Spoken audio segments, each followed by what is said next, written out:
அந்த தலைவன் கண்ட கனவை தமிழ் நிலத்தில் சாத்தியப்படுத்த வந்திருக்கிறோம். அப்ப இது கைத்தட்டலாம், ரசிக்கலாம். வெல்லுமா? வெல்லுமா? 2011 காலகட்டத்தில் ஒரு இயக்குனர்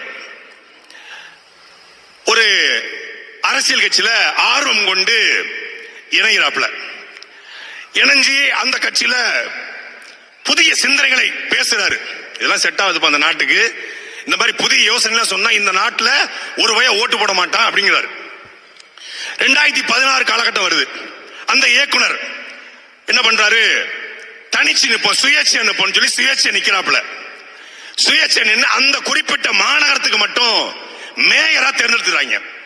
மேயரா தேர்ந்தெடுத்தோடனே அந்த நாட்டுல ஒரு ஆண்டுக்கு 1 லட்சம் கொலைகள் நடக்குது.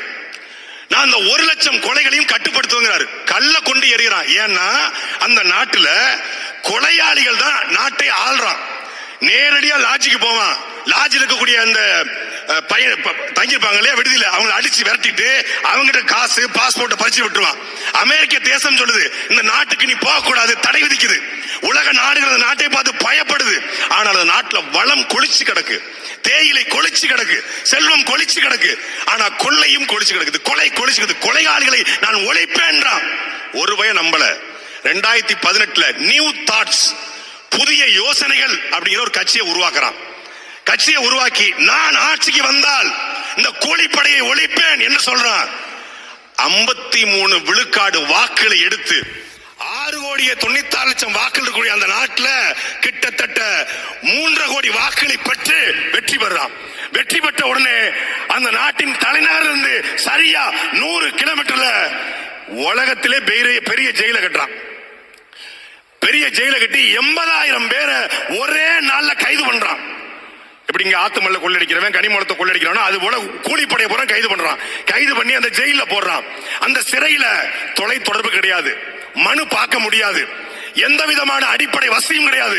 சிறையில போட்டுறான்.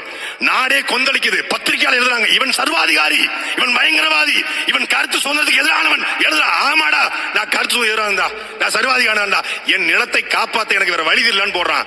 2024 திருப்பி தேர்தல் வருது.